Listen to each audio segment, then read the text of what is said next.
بسم الله الرحمن الرحيم. الحمد لله رب العالمين والصلاة والسلام على رسوله الكريم. أما بعد، قال الله سبحانه وتعالى في القرآن المجيد: لا إكراه في الدين قد تبين الرشد من الغي فمن يكفر بالطاغوت ويؤمن بالله فقد استمسك بالعروة الوثقى لا انفصام له والله سميع عليم. قال المؤلف رحمه الله في تفسير هذه الآية: لا إكراه في الدين، دین میں کوئی زبردستی نہیں ہے. علی الدخول فیہ، دین میں داخل ہونے کے سلسلے میں کسی پر کوئی زبردستی نہیں ہے کہ زبردستی کسی کو آپ دین میں داخل کریں. لا اکراہ فی الدین، دین میں زبردستی نہیں. دین سے مراد کون سا دین ہے؟ الف لام للعہد الذہنی، عہد ذہنی کے لیے. دین سے مراد دین اسلام ہے. دین اسلام میں کسی پر کوئی زبردستی نہیں ہے کہ کسی کو آپ زبردستی اس کو دین میں داخل کریں. نہیں. کیوں زبردستی نہیں ہے؟ اس لیے کہ قد تبین الرشد من الغی، اس لیے کہ رشد، ہدایت واضح ہو چکی ہے غی سے، ظلمت سے، گمراہی سے، بے راہ روی سے. ہدایت، رشد بالکل واضح ظاہر ہو چکی ہے. تبین، تمیزہ، ظہر. رشد کہتے ہیں حسن تصرف کو. رشد، ہدایت. غی، غی یعنی کفر، ضلالت، گمراہی. تو ہدایت یہ بالکل واضح ہو چکی ہے کہ یہ ہدایت ہے، یہ گمراہی ہے. دونوں میں اشتباہ، دونوں میں شک و شبہ نہیں ہے، دونوں میں خلط ملط نہیں ہے. ہدایت گمراہی سے بالکل الگ واضح ہو چکی ہے. شرک کیا ہے، کفر کیا ہے، توحید اور ایمان کیا ہے، ہدایت کیا ہے، ضلالت کیا ہے، یہ چیز واضح ہو چکی ہے قرآن پاک کے نزول کے ذریعے سے، نبی پاک صلی اللہ علیہ وسلم کی سنت مطہرہ احادیث مبارکہ کے ذریعے سے، خلفائے راشدین صحابہ کرام کے طرز عمل، طرز زندگی کے ذریعے. یہ چیز بالکل واضح ہو چکی ہے کہ ہدایت کیا ہے، گمراہی کیا ہے. جب ہدایت اور گمراہی دونوں الگ الگ بالکل واضح ہو چکی ہے تو اس کے بعد جو بھی عقل مند آدمی ہوگا ظاہر سی بات اچھی چیز کو اپنائے گا. جس کے پاس بھی عقل ہے، شعور ہے، تمیز ہے، ظاہر سی بات ہے وہ رشد و ہدایت کو اپنائے گا. اللہ رب العالمین نے دونوں چیزوں کو واضح کر دیا، دونوں کو بیان کر دیا کھول کھول کر قرآن پاک میں، آگے سے مبارکہ میں ہدایت کیا ہے، گمراہی کیا ہے. جب دونوں چیزیں بالکل واضح کر دیے، انسان کو اختیار دے دیا کہ اب تو جس کو چاہے اختیار کر لے، جس پہ چاہے تو عمل کر، لیکن اگر ہدایت پر عمل کرے گا تبھی تمہارے لیے نجات ہے. اللہ رب العالمین نے انسان کو بھی مشیت اور ارادہ دیا ہے، گرچہ انسان کی مشیت اور ارادہ مستقل نہیں ہے کہ وہ اللہ رب العالمین کے ارادے سے الگ ہو، یا اللہ رب العالمین سے یعنی کہ بغیر مرضی اور چاہت کے وہ کچھ بھی کر سکے، ایسا نہیں ہے. اللہ تعالیٰ نے انسان کو اختیار دیا ہے، لیکن اللہ رب العالمین کی مشیت اور اختیار ہر چیز سے اوپر ہے، ہر چیز سے بالا تر ہے. تو اس آیت کریمہ میں اللہ رب العالمین نے دین کے ایک اہم اصول کو بیان فرمایا کہ دین اسلام کو کوئی بھی شخص اپنے دل سے اپناتا ہے. ایسا نہیں کہ کوئی شخص زبردستی کسی کے دل میں ایمان بٹھا دیا جائے، نہیں، زبردستی کسی کے دل میں ایمان نہیں بٹھایا جاتا ہے. ایمان جو ہے یہ جب دل میں بیٹھ جاتا ہے تب ہر کوئی شخص اپنی مرضی سے، اپنی پسندیدگی سے دین میں داخل ہوتا ہے. لا اکراہ فی الدین قد تبین الرشد من الغی، دین میں زبردستی نہیں ہے. یہ امر ہے. لا جو ہے لا نافیہ للجنس ہے، نفی کا لا ہے. تو کیا یہ نہیں کے معنی میں ہے یا نفی ہی کے معنی میں ہے؟ یعنی نفی کے معنی میں لیتے ہیں مطلب یہ کہ ایک خبر دی جا رہی ہے کہ دین میں کوئی زبردستی نہیں ہے. مطلب ایک خبر ہے کہ کوئی بھی دین میں داخل ہوگا تو زبردستی داخل نہیں ہوگا، وہ اپنی مرضی سے داخل ہو گئی، خبر دی جا رہی ہے۔ یا دوسرا مفہوم ہے کہ یہ لا نفی کا ہے لیکن نہیں کے معنی میں ہے، یعنی لا تکرہو، کسی کو تم زبردستی دین میں داخل نہ کرو، مجبور مت کرو کسی کو۔ دو مفہوم اس کے بنتے ہیں، ایک تو یہ کہ لا یہاں پر نفی کے معنی میں یعنی خبر دی جا رہی ہے، اور دوسرا ہے کہ لا یہاں نہیں کے معنی میں ہے، اور یہاں پر حکم دیا جا رہا ہے کہ تم کسی کو دین میں داخل کرنے کے لیے کسی کو مجبور نہ کرو، داخل ہونے کے لیے مجبور نہ کرو۔ تو یہ مفہوم بھی صحیح ہے۔ دوسرا والا مفہوم کہ یہ نہیں کے معنی میں ہے، لا نفی یہاں پر نہیں کے معنی میں ہے کہ آپ کسی کو جو ہے دین میں داخل ہونے کے لیے مجبور مت کیجیے۔ تو دین میں داخل ہونے کے لیے کسی کو مجبور مت کیجیے، یہ آیت جو ہے، کیا یہ آیت کریمہ حدیث رسول جس میں اللہ کے نبی صلی اللہ علیہ وسلم نے فرمایا امرت ان اقاتل الناس حتی یشهدوا ان لا الہ الا اللہ، مجھے یہ حکم دیا گیا ہے کہ میں لوگوں سے قتال کروں یہاں تک کہ وہ کلمہ شہادت کی گواہی دیں، اس بات کی گواہی دیں کہ اللہ کے سوا کوئی معبود برحق نہیں اور میں اللہ کا رسول ہوں، بندہ اور رسول ہوں، اللہ کے نبی صلی اللہ علیہ وسلم نے فرمایا۔ تو اس آیت کا اس حدیث سے کوئی ٹکراؤ ہے یا ٹکراؤ نہیں ہے؟ بظاہر ایسا لگتا ہے کہ دونوں میں ٹکراؤ ہے۔ یہاں پر تو یہ کہا جا رہا ہے کہ دین میں کوئی زبردستی نہیں ہے، اور وہاں پر زبردستی یعنی لوگوں سے قتال کرنے کا حکم ہے کہ جب تک دین میں داخل نہ ہو، کلمہ نہ پڑھے، تب تک ان سے قتال کیجیے، یہ حکم ہے۔ دیکھیے یہاں پر جو ہے ہم تمام نصوص کو جب سامنے رکھیں گے، ہمارے پاس ان دو نصوص کے علاوہ، اس آیت اور اس حدیث کے علاوہ اور بھی آیت اور احادیث ہیں۔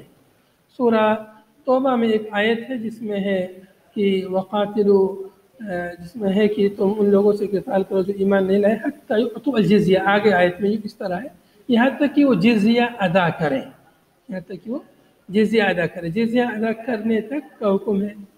اچھا، کسی بھی سماج میں جب انسان رہتے ہیں، اگر وہ مسلم سماج ہے تو وہاں پر مسلمان جو ہے زکوٰۃ ادا کرتے ہیں۔ زکوٰۃ کے ذریعے سے سماج اور سوسائٹی کے مختلف کام ہوتے ہیں، جیسے خاص طور سے غریب، مساکین، فقراء کی دیکھ ریکھ کا کام اس کے ذریعے ہوتا ہے، اور بھی مصارف زکوٰۃ ہیں، نفلی صدقات اور زکوٰۃ کے مختلف مصارف ہیں۔ تو یہ کام تو زکوٰۃ کے ذریعے ہو جائے گا، لیکن ایک سماج میں اگر غیر مسلم رہتا ہے وہ تو زکوٰۃ دیتا نہیں ہے، تو پھر وہ کیا دے گا؟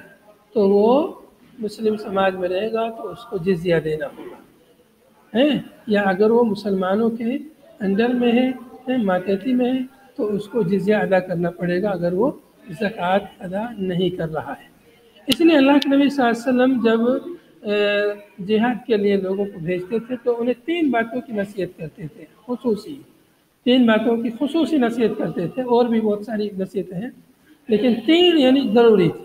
پہلی بات یہ ہوتی کہ آپ انہیں اسلام میں داخل ہونے کی انہیں نصیحت کیجیے، انہیں حکم دیجیے کہ اسلام میں داخل ہو جائیے، اسی میں تمہارے لیے امن و سلامتی ہے، دنیا اور آخرت کی نجات تمہارے لیے اسی میں ہے۔ اگر وہ اسلام میں داخل نہیں ہوتے تو وہ جزیہ ادا کریں، اسلام میں داخل نہیں ہوتے جزیہ ادا کریں، اور جزیہ ادا نہیں کرتے تو وہ قتال کے لیے تیار ہو جائیں۔ تو قتال یہ تیسری پوزیشن ہے، پہلے ان کے لیے حکم ہے کہ وہ اسلام میں داخل ہو جائیں، اور یہ ظلم و زیادتی جو لوگوں پر کر رہے ہیں یا اللہ رب العالمین پر جو ظلم کر رہے ہیں شرک و کفر کے ذریعے، اس ظلم و زیادتی کو ختم کیجیے اور اسلام میں داخل ہو جائیے۔ دراصل جہاد، آیات جہاد ہیں یا احادیث جہاد ہیں، جتنا بھی جہاد کا جو حکم ہے وہ دراصل ظلم و زیادتی کو ختم کرنے کے لیے ہے۔ تو یعنی اور جو لوگوں پر زیادتی جب کسی سماج میں ہو جاتی ہے تو اس کو ختم کرنے کے لیے اللہ تعالیٰ نے جہاد کا حکم دیا ہے۔ جہاد یہ فتنہ فساد یا دہشت گردی نہیں ہے، بلکہ جہاد دراصل دہشت گردی کو ختم کرنے کا نام ہے۔ جہاد دہشت گردی کو، ظلم و زیادتی کو، طغیانی کو، فساد کو ختم کرنے کا نام جہاد ہے۔ آپ دیکھیں گے کہ اسلام کی آمد سے پہلے عرب میں، مکے میں اور دنیا بھر میں ظلم و زیادتی عروج پر تھی۔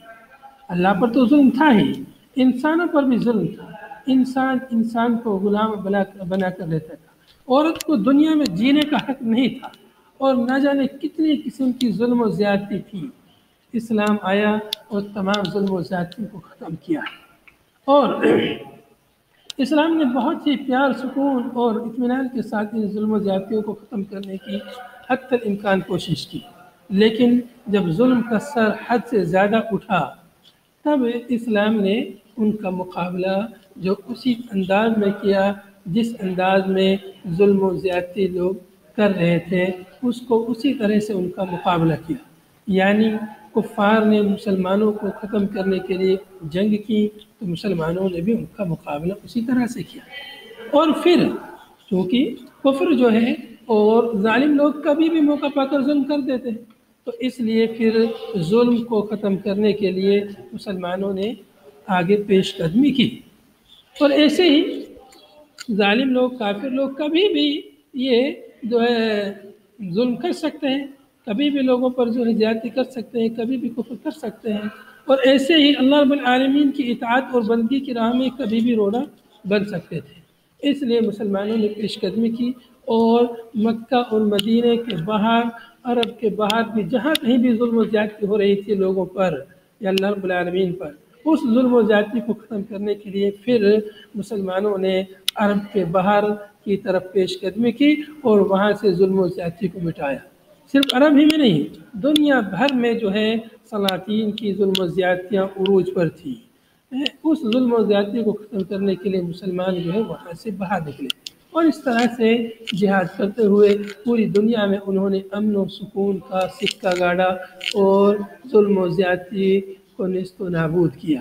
تو جہاد دراصل وہ ظلم و زیادتی اور دہشت گردی، آتنکوادی کو ختم کرنے کے لیے ہے، اور اسی کے ذریعے سے دنیا بھر سے ظلم و زیادتی ختم ہوئی، لیکن لوگوں نے آج جہاد کو بہت بدنام کر دیا ہے۔ تو بہرحال اس آیت کریمہ کا جہاد والی آیات اور احادیث سے کوئی ٹکراؤ نہیں ہے۔ وہاں پر جہاد والی آیتیں ہیں جو احادیث ہیں، ان میں اس بات کا حکم ہے کہ اگر اللہ کی بندگی کرنے کی راہ میں کوئی بھی چیز روڑا بنتی ہے، اس چیز کو راستے سے ہٹانا ہوگا تاکہ وہ روڑا اللہ کی بندگی میں حائل نہ ہو، اللہ رب العالمین کی عبادت کرنے کے لیے حائل نہ ہو۔ اس لیے اس روڑے کو ہٹانا ضروری ہے۔ اس روڑے کو ہٹانے کے لیے انسان کو جہاد بھی کرنا پڑتا ہے، قتال بھی کرنا پڑتا ہے، اور جہاد کبھی زبانی طور پر ہوتا ہے، کبھی قلبی جہاد ہوتا ہے، کبھی جہاد بالسیف ہوتا ہے۔ تو جہاد کی مختلف قسمیں ہیں، نوعیتیں ہیں۔ تو اس آیت کریمہ میں اللہ رب العالمین نے وعدہ کر دیا ہے کہ دین میں زبردستی نہیں ہے، یہ تو اپنی مرضی سے انسان اس کو قبول کرتا ہے، جس کے دل میں بیٹھ جائے وہ اسے مان لیتا ہے، اسے قبول کر لیتا ہے۔ جیسا کہ آگے لفظ میں قد تبین الرشد، قد تبین الرشد، رشد و ہدایت بالکل واضح ہو چکی ہے۔ اب جو عقل مند آدمی ہے وہ رشد و ہدایت ہی کو اپنائے گا، دوسری چیز کو نہیں اپنائے گا۔ لا اکراہ فی الدین قد تبین الرشد من الغی ظہر بالآیات البینات، ظہر بالآیات البینات ان الایمان رشد، آیات بینات کے ذریعے ظاہر ہو چکا ہے کہ ایمان بھی رشد و ہدایت ہے۔ ان الایمان رشد، یقیناً ایمان یہ رشد و ہدایت ہے۔ والکفر غی، اور یقیناً کفر یہ ظلم ہے، یہ زیادتی ہے، یہ ضلالت ہے، یہ گمراہی ہے۔ تو آیات بینات کے ذریعے، قرآن پاک کی آیات کے ذریعے، احادیث مبارکہ کے ذریعے یہ بات واضح ہو چکی ہے، ایمان رشد و ہدایت ہے، ایمان ہی امن و شانتی ہے، ایمان ہی انسان کے دل کو سکون بخشتا ہے۔ تو اس لیے، اور کفر اس کے برخلاف یہ ضلالت ہے، یہ ظلمت ہے، یہ اندھیرا ہے، یہ بہرہ روی ہے، یہ گمراہی ہے۔ تو یہ چیز دلائل کے ذریعے واضح ہو چکی ہے، کسی پر تھوپا نہیں جا رہا اس کو، دلائل کے ذریعے سے یہ چیز واضح ہو چکی ہے، عقل کے ذریعے، فطرت کے ذریعے یہ چیز بالکل واضح ہو چکی ہے۔ تو ظاہر سی بات ہے، یہ چیز واضح ہو چکی ہے تو عقل مند آدمی وہ دین کو، دین اسلام کو، ہدایت کو اپنائے گا۔ آگے مؤلف فرما رہے ہیں نزلت فی من کان لہ من الانصار اولاد، یہ آیت کریمہ